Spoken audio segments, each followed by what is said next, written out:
Hey everybody, good morning, good afternoon, wherever you may be. So this morning, today, what I wanted to do is give you a quick video. Actually, it's going to be a two-part video talking about a quick and easy way to generate works cited listings, works cited entries, and in-text citations for some of your sources. So I know you saw earlier some of your instructions on how to craft works cited entries referring to your MLA style guidelines for coming up with works cited entries, which is good, great, handy. It's actually a good thing to know. Um, it's always good to know how to be able to go to your handbook or your MLA style, that section in your handbook, be able to look anywhere and, kind of figure out, okay, is this a website entry? Is this a magazine? Is it an article? Okay, how do I figure out, okay, is it one author? Is it two authors? How to craft your own works cited entries. It's great to be able to know how to do that. It's kind of an old school way to do it, to be able to generate your own works cited entries. I know some of you already have been doing that with your bibliographic entries, your working bibliography entries. That's great. But I'm going to show you a real quick way on how to do some really clean, fast, quick set of works cited entries. And the first round I'm going to show you today is for your scholarly sources. When you get academic sources from your COWLEY library entries, more specifically your EBSCO sources, which I might have mentioned to you in a earlier video, probably 99% of your articles will be coming from your EBSCO databases. So I'm going to show you real quick how to find articles from, or how to uh, craft some works cited entries from those types of articles. All right, so let's imagine that I'm working on an essay, you're working on an essay or a research paper, and the subject I'm doing today is on, or the topic I'm doing is on solitary confinement. Don't ask me where I got that topic. This is something I'm interested in, okay? So let me share with you first the paper I am working on, okay? So here is my paper. Hang on a second. Always having problems with the sharing stuff, but let me see if I can get it figured out here. Okay, here is my paper. All right, you'll see that. This is the paper I'm using. I'm currently working on solitary confinement. This is my research paper, informative report on solitary confinement. Okay, so you can kind of see it here, kind of informing everybody, talking about solitary confinement. So you can see my introduction here, sort of talking, just introducing everybody a little bit on the notion, the history, background on solitary confinement. And here I'm already referring to in my first paragraph, my first set of evidence information here on solitary confinement and the bad things, the problems with solitary confinement, which is, of course, the whole um, uh, gist of my paper. And you can see already I'm talking about an article here, a 2012 article talking about solitary confinement. And the name of the article is called something called Punishing Methods. So I found this article in one of those library databases. All right, so let's talk about this article for a second. All right, so let me show you this article real quick. So I'm going to share the screen again here. And this was just an article I found on the library's database. All right, so maybe some of you have already been kind of doing this sort of stuff already. This is just some random article I found on the library's database through EBSCO. And this is the article right here. It's called Punishing Methods. I did some searching through, solitary confinement, some of the problems with solitary confinement. And this was just one of the hundreds of articles I happened to find. This is one I liked. And this is one I'm going to use. All right. So what I'm going to do is I find this article. It's this one right here. I'm going to call up the full text of the article right here. So I'm going to click on this, and this is the actual article itself. Okay. Just a nice 7-page article on just the problems with solitary confinement. I'm going to read this article, and this is going to be one of the ones I'm going to use in my research paper here, okay? So what I'm going to do is going to read through this article. So in my case, you can see it's only a 7-page article, just a kind of a short article. I'm going to read through this. right? So remember, in your particular essay in this research paper we're working on, remember you're going to need to have a minimum of 6 sources. 6 sources, 5 of them have to be these types of articles, these types of EBSCO or academic, or I'm sorry, COWLEY type database articles. So this is going to be one of the ones I'm using. So I'm going to read through this article. I'm going to see if there's any information I can find in here that's going to be kind of interesting or helpful to my particular research that I'm going to share with my readers. And as I read through this article, right, I've already read through these 7 pages and I find lots of really interesting stuff. And there's one quote in here that just really kind of jumped out at me that I think, wow, my readers, my audience is really going to find this interesting. And it's this quote here kind of towards the bottom of page 20. Page 20, this is going to be important later. Page 20 up here, right, you'll see the page numbers on all these pages, 20, 21, and so on and so on. So on page 20, I see a quote towards the bottom here that I thought was kind of interesting. And what it was down here towards the bottom where it says, holding mentally unstable prisoners in solitary confinement is a common practice in prisons and jails across the country, right? I'll bet you didn't know that. Maybe you did. That's why I'm informing you here in my research paper. So I am going to use that quote in my paper. So if I go back to my paper here, you will see that I actually did use that in my paper. So I'm going to show you my paper here again. And you can see where, in fact, I did use this, right? I say solitary confinement is truly a form of cruel and unusual punishment that's protected by the 8th Amendment, blah, blah, blah, blah, blah. A 2012 article, right?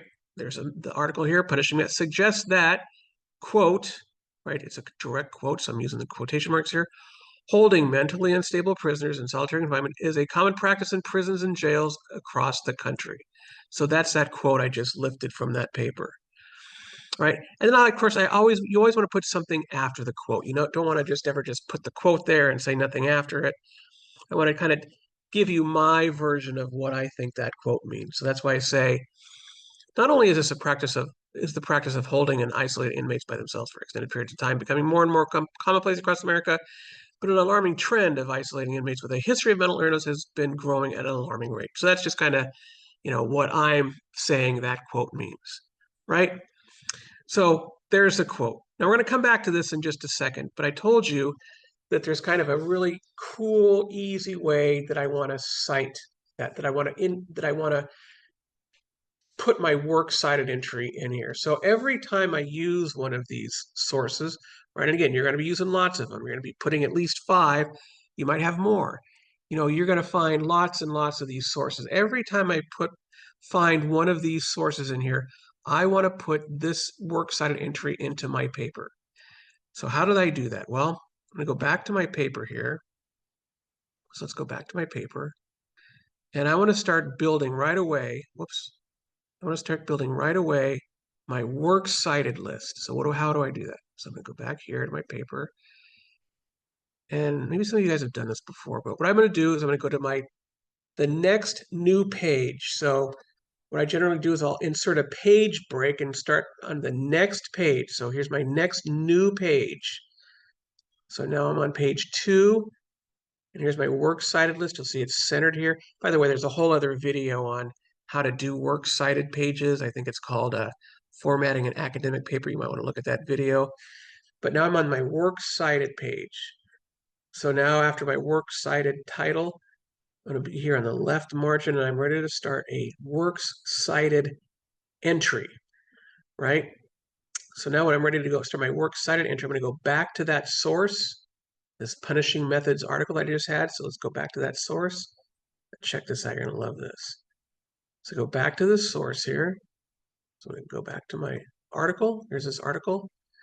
So now check this out. So you'll see over here, there's like all these little icons. So this icon down here, I think it's the 6th one. If you click on this little icon, I think it says, sometimes it'll say cite when you push it. If you click on this icon, you're going to see this little window open up. It says citation format. And then if you scroll down, you're going to see all these little citation standards. Remember, we are MLA. We are using MLA in this class. In fact, everybody here at Cal uses MLA. So you're going to scroll down until you find MLA 9th edition. See there, MLA 9th edition. And when you find that, you're going to highlight this whole thing like so. Just highlight that, the whole thing, and then right-click on it, copy.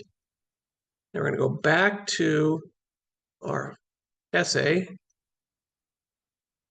So, and then our works cited page, and you're going to right-click it again, and you're going to paste it.